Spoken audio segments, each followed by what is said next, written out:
Assalamualaikum warahmatullahi wabarakatuh. Selamat bertemu kembali dengan Ibu Gita. Ibu ucapkan kepada siswa kelas 12 MIPA dalam pembelajaran matematika peminatan. Melanjutkan sesi materi kita yang kemarin, yaitu limit fungsi trigonometri ya. Yang mana pada materi yang kemarin Ibu sudah menjelaskan sedikit tentang limit fungsi aljabar agar kalian tidak lupa lagi dalam mengerjakan limit fungsi trigonometri. Tetapi sebelum kita ke limit fungsi trigonometri, Ibu beritahukan tentang beberapa prasyarat yang harus kalian ketahui sebelum kalian mempelajari limit fungsi trigonometri. Nah, di sini yang pertama kali ada yang harus kalian ketahui adalah mencari sudut istimewa ya, mencari sudut istimewa. Di sini sudut istimewanya sampai 90 derajat, tetapi nanti akan Ibu beritahukan cara untuk mencari sudut istimewa lainnya ya. Jadi sudut istimewa di berbagai kuadran. Di sini yang pertama dulu ini ada di kuadran 1, ada sudut 0, 30 derajat, 45 derajat, 60 derajat, sampai 90 derajat. Sin 0 adalah 0, cos 0 adalah 1, tangan 0 adalah 0 ya, karena tangan itu sin per cos. Kemudian di sini sin 30 derajat itu setengah, 45 derajat setengah akar 2, 60 setengah akar 3, dan 90 derajat adalah 1. Demikian untuk cos. Cos 30 derajat tuh setengah akar 3 ya. Cos 45 setengah akar 2, cos 60 setengah, cos 90 adalah 0. Demikian seterusnya sampai dengan tangan. Di sini tangan untuk 90 derajat itu adalah tidak terhingga. Nah, sekarang kita perhatikan. Nah, bagaimana nih kalau misalkan ditanya bagaimana kita mencari sudut 120 derajat misalkan ya. Ini kalau kita disuruh mencari sudut 90 derajat itu bagaimana? Bukan 90, 120 ya. Misalkan 120 itu berapa nih sudutnya? Nah, di sini kita harus cari tahu dulu tanda-tanda dari sudut di tiap berbagai kuadran. Untuk kuadran 1 semuanya positif ya. Mau sin, cos, tangen, kotangen. Kemudian untuk kuadran 2 itu yang positif hanyalah sinus. Yang lainnya adalah negatif. Dan untuk kuadran 3 tangen, untuk kuadran 4 adalah cos ya. Kosinus. Untuk kuadran 4 adalah kosinus. Ininya. Nah, sekarang kita akan cari tahu nih ya, berapa sudut di kuadran yang lain. Nih, kita di sini kan kita taunya cuma kuadran 1 ya. Kuadran 1 itu 0 sampai 90, kuadran 2 90 sampai 180, kuadran 3 180 sampai 270, dan kuadran 4 270 sampai 360. Nah, kita akan cari tahu misalkan sin 120 itu berapa. Nih ya, sin 120 derajat itu berarti di sini sin 180 dikurangi dengan 60. Kenapa saya pakai relasinya dengan 180 itu agar fungsinya tidak berubah ya. Tidak berubah itu kalau sin ya sin lagi, kalau cos cos lagi. Sin 180 dikurangi 60 itu berarti di sini sama dengan yang ini. Rumusnya berarti ini sin 60. Sin 60 itu di sini berapa? Setengah akar 3. Berarti di sini setengah akar 3. Tandanya adalah positif karena di kuadran 2 sinus itu positif. Sekarang bagaimana kalau misalkan saya punya cos 240? Cos 240 itu berarti sini saya masih cari relasinya dengan 180 ya. Tapi di sini bukan dikurang tapi ditambah. Berarti ini sama dengan kosin sih, ini cos ya. Nah, ini cos.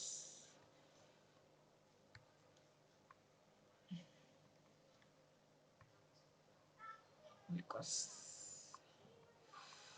Nah, ini berarti cos 60 Berapa cos 60? Cos 60 itu adalah setengah. Cuma karena di sini dia ada di kuadran 3, berarti di sini cos itu negatif. Kenapa negatif? Karena yang positifnya cuma tangan ya, yang positifnya cuma tangan. Satu lagi nih, di kuadran 4 belum ya. Ini tadi di kuadran 1, ini KW2. Sekarang kalau di kuadran 4 saya ambil misalkan di sini sin lagi ya. Sin 310 itu berapa sih? Nah, ini ya. Sin 310 itu berapa? Jangan pakai yang 270 ya. Pakailah yang 360. Berarti ini 360 dikurangi berapa? Kok dikurangi? Oh, jangan 310. Ini 345 ya. 315. Nah, 315 ini menjadi dikurangi dengan 45. Berapa nih? Ini jadi sin 45 derajat. Sin 45 derajat itu di sini setengah akar 3. Setengah akar 2. Cuma di sini dia ada di kuadran 4. Kuadran 4 itu kalau sin itu negatif ya. Berarti di sini negatif, ini negatif. Jadi berarti negatif setengah akar 2. Demikianlah mencari nilai sudut di berbagai. Nah, setelah kita tadi cari tahu tentang rumus di berbagai kuadran, jumlah sudut atau nilai sudut di berbagai kuadran, sekarang kita akan cari tahu nih bagaimana mengkonversi dari derajat ke radian. Radian itu kita tahu pi radian itu sama dengan 180 derajat. Jadi kalau misalkan di sini saya punya 30 derajat nih, 30 derajat itu berapa radian? Misalkan ya, berapa radian? Itu tinggal 30 derajat aja dibagi dengan 180 V radian ya. V radian, V. Sehingga ini menjadi ini 30, ini habis 0,03 per 8 itu 1/6. Jadi 1/6 pi radian. Lalu bagaimana kalau misalkan di sini 60, misalkan ya 60 per 180 berarti V radian. Ini berarti 60 setengah ya, 60 itu sepertiga, jadi sepertiga V radian. Demikian juga sebaliknya. Misalkan di sini kita cari tahu berapa sih setengah V radian. Nah, setengah V radian itu berarti ini berapa derajat gitu ya, berapa derajat. Ini tinggal gini aja. Setengah V radian itu sama dengan setengah dikali dengan 180 derajat. Berapa? 90 derajat. Demikian juga kalau misalkan di sini 1/4 ya, 1/4 pi radian itu berapa derajat? Nah, berapa derajat? Tinggal gini aja, 1/4 dikali 180 derajat. Berapa hasilnya? 45 derajat. Demikian ya, mudah-mudahan tidak lupa karena kita nanti akan menggunakan sudut istimewa di berbagai kuadran, tapi menggunakan satuannya itu adalah radian. Nah, selain daripada tadi untuk mencari sudut, kita juga harus mengetahui rumus trigonometri. Di antaranya adalah di sini rumus identitas. Nah, ini rumus dasar identitas trigonometri ya. Sin kuadrat alfa ditambah cos kuadrat alfa itu sama dengan 1. Ini bisa dibolak-balik ya. Jadi bisa 1 cos kuadrat alfa sama dengan 1 dikurangi sin kuadrat alfa, atau sin kuadrat alfa sama dengan 1 dikurangi cos kuadrat alfa. Kemudian 1 ditambah tangan kuadrat alfa ya, sama dengan sekan kuadrat alfa. 1 ditambah kotangan kuadrat alfa sama dengan kosekan kuadrat alfa. Tangan alfa sama dengan sinus alfa dibagi dengan kosinus alfa. Dan seterusnya ini mohon diingat kembali kalian. Rumus yang lainnya kuadrat kotangan 2 alfa, bukan kuadrat ya. Sin 2 alfa, cos 2 alfa, tangan 2 alfa, dan kotangan 2 alfa. Untuk sin 2 alfa kita punya di sini sin 2 alfa itu kita punya 2 sin alfa cos alfa. ya. Ini cara menurunkannya bisa dilihat lagi nanti oleh kalian di materi sebelumnya. Cos 2 alfa adalah cos kuadrat alfa dikurangi sin kuadrat alfa serta, nah ini ada 3 untuk cos 2 alfa. 1 dikurangi 2 sin kuadrat alfa dan 2 cos kuadrat alfa dikurangi 1. Demikian untuk identitas trigonometri. Lalu kita untuk sudut rangkap ya, kita juga punya di sini rumus penjumlahan dua sudut. Ini sudutnya yang dijumlah ya. Jadi ada sin alfa tambah beta, sin alfa dikurangi beta, alfa ditambah beta atau A dikurangi B ya. A tambah B, A dikurangi B dan seterusnya. Di biasanya kita menggunakannya alfa tambah beta ya. Jadi di sini sin A tambah B itu sin A cos B ditambah cos A sin B dan seterusnya. Kemudian ada juga rumus perkalian trigonometri. Nah ini dan rumus jumlah dan selisih trigonometri. Ini jangan tertukar ya dengan jumlah dan selisih sudut. Yang ini sudut, yang ini adalah trigonometrinya ya. Jadi sin A ditambah sin B, bukan sin A plus B, bukan. Tapi sin A ditambah sin B itu adalah 2 sin setengah A tambah B cos setengah A dikurangi B dan seterusnya. Ini harus kalian hafalkan ya dan ingat-ingat untuk bisa mengerjakan soal dari limit fungsi trigonometri.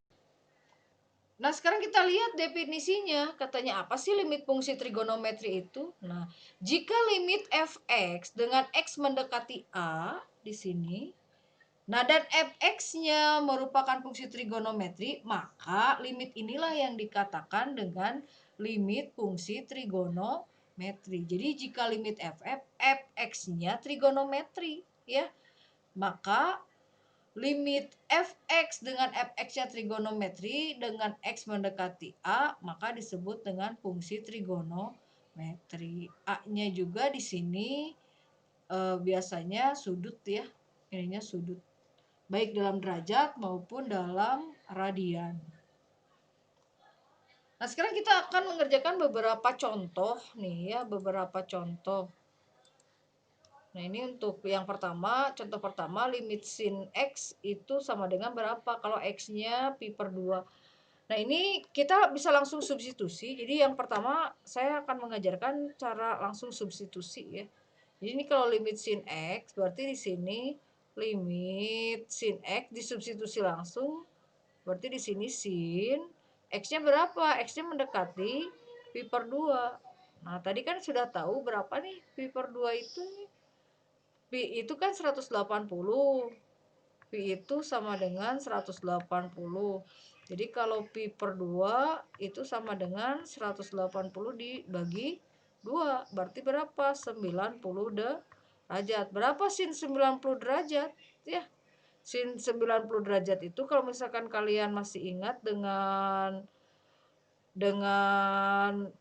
grafik. Nah, ini adalah, nah aduh mohon maaf nih tidak presisi. Ini nilainya 1, ini nilainya negatif 1. Jadi di sini untuk yang sin ya, ini untuk sin. Nah, ini berarti sin 90 itu adalah 1. Jadi sin 00, sin 00, sin 91, sin 180 0, sin 270 negatif 1 dan sin 360 kembali lagi ke 0. Berarti di sini adalah nilainya 1.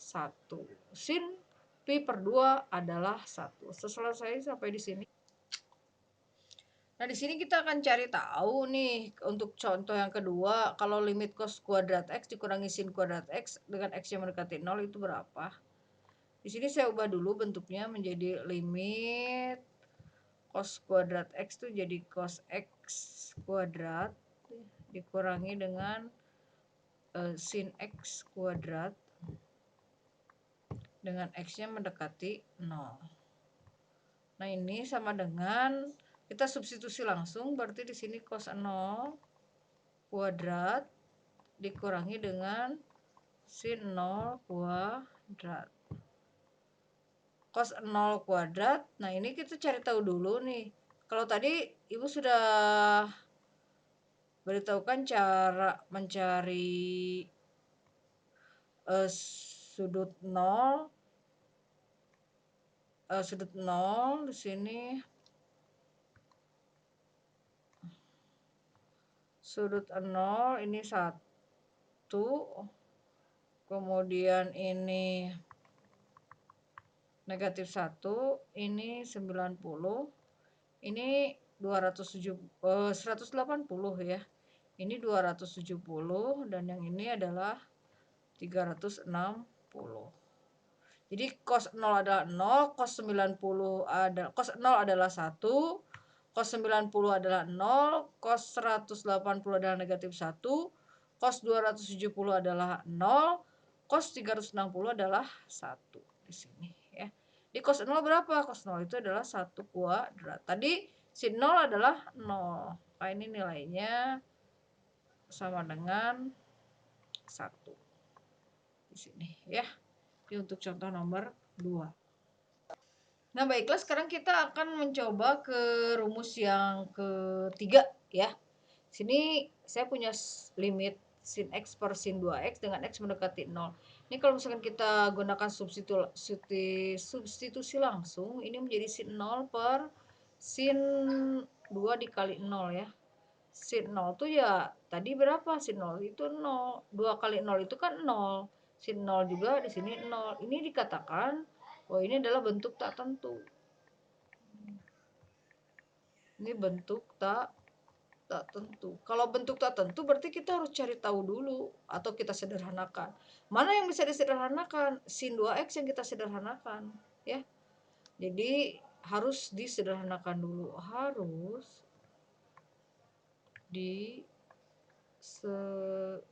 disederhanakan.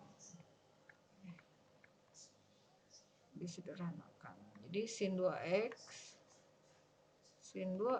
itu kan tadi sudut rangkap ya, 2 sin x cos x sehingga di sini menjadi limit sin x per 2 sin x cos x. Nah, dengan x mendekati 0. Ini ada yang bisa dicoret ya. Nah, ini dengan ini ya. Sin x dibagi sin x itu adalah 1. 1 per 2 sin 2 cos ya.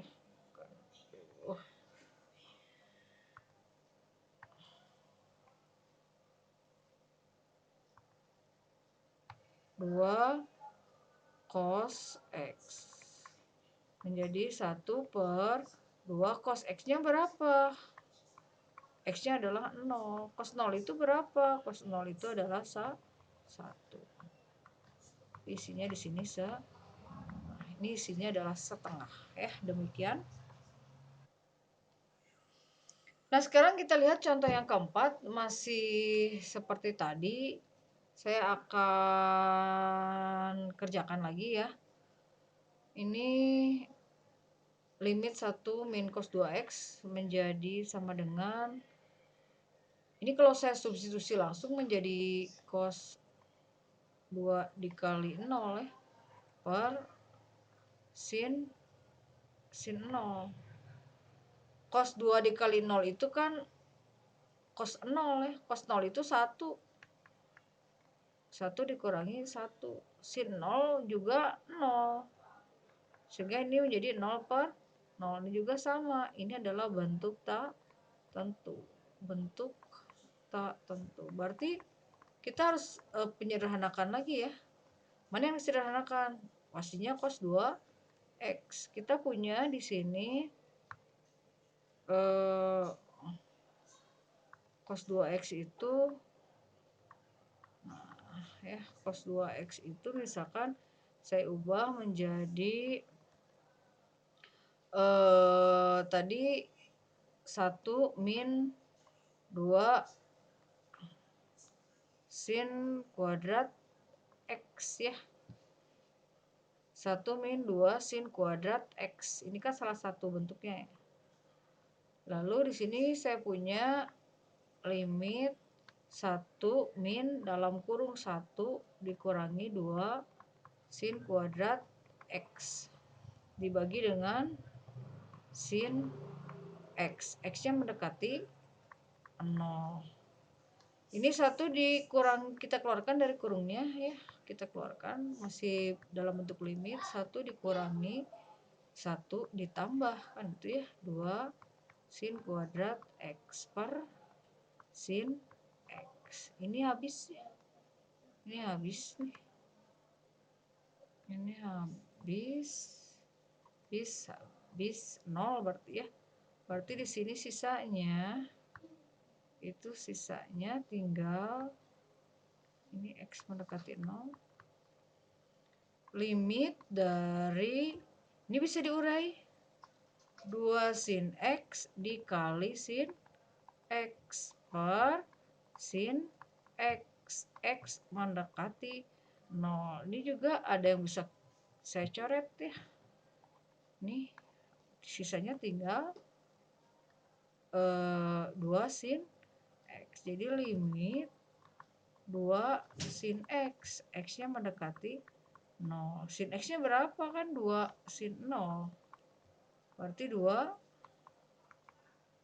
dikali dengan 0. Ya 0.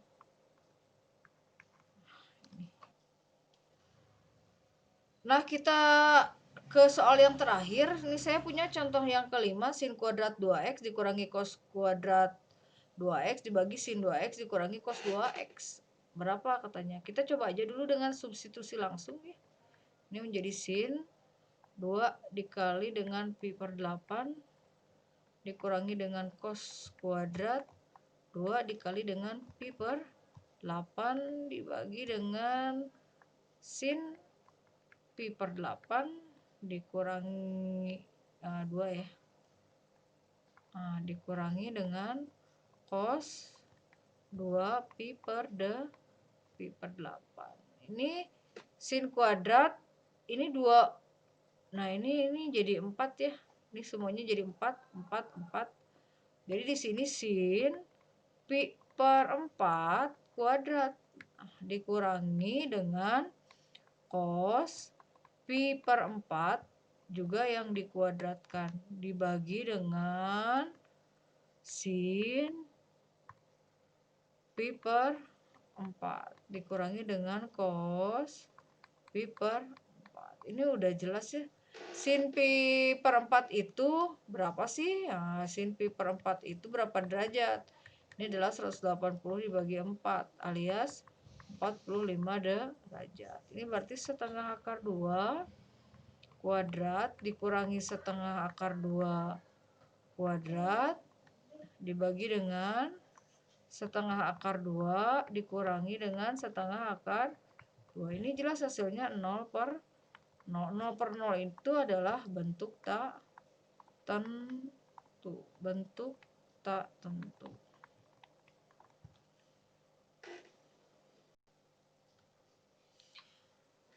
Nah, sekarang kita akan cari tahu sebenarnya bentuk yang ini bisa kita sederhanakannya seperti apa gitu ya. Saya buat kembali di sini soalnya limit dari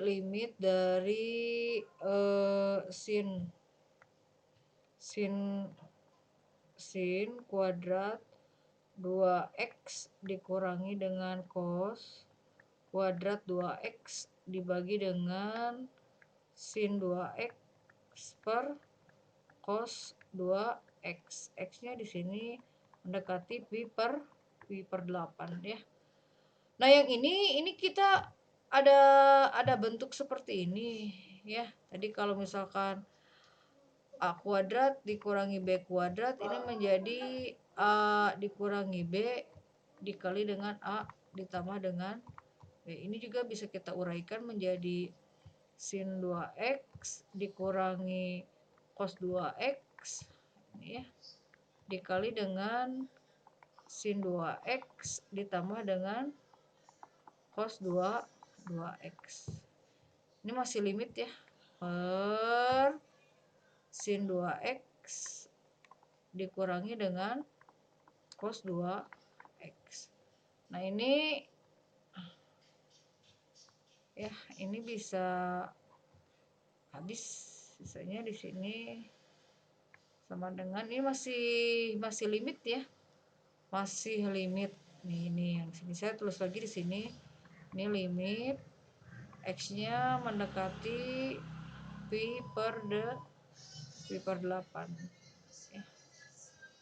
Sisanya tinggal di sini sin 2x ditambah dengan cos 2x. Baru kita ubah menjadi disubstitusi sin 2 dikali pi per 8 ditambah dengan cos 2 dikali dengan pi per 8. Ini habisnya 4 ini. Ini juga 4. Jadi di sini sin pi per 4 ditambah dengan cos pi per 4. Berapa nih? Ini tadi 45 kan ya. Jadi ini setengah akar 2 ditambah berapa? Setengah akar 2. Ini setengah plus setengah akar 2. Jadi isinya adalah akar 2. Ya, ini isinya adalah setengah akar 2. Nah, ini demikian untuk jawaban contoh yang terakhir. Nah, sekarang kita akan mengerjakan latihannya. Ini saya punya 5 soal dari limit ya. Hitunglah tiap limit fungsi trigonometri berikut. Nah, ini 3, 4, dan 5. Silahkan dikerjakan di kertas lembar sesuai dengan instruksi yang nanti akan Ibu share di e-learning ya. Jangan lupa untuk bertanya apabila tidak jelas, bisa melalui WhatsApp atau bila menghendaki Zoom kita akan menggunakan fasilitas Zoom ya, atau Google Meet boleh. Nah, mudah-mudahan pandemi Covid-nya segera berakhir agar kita segera bertatap muka di kelas secara langsung. Terima kasih. Wassalamualaikum warahmatullahi wabarakatuh.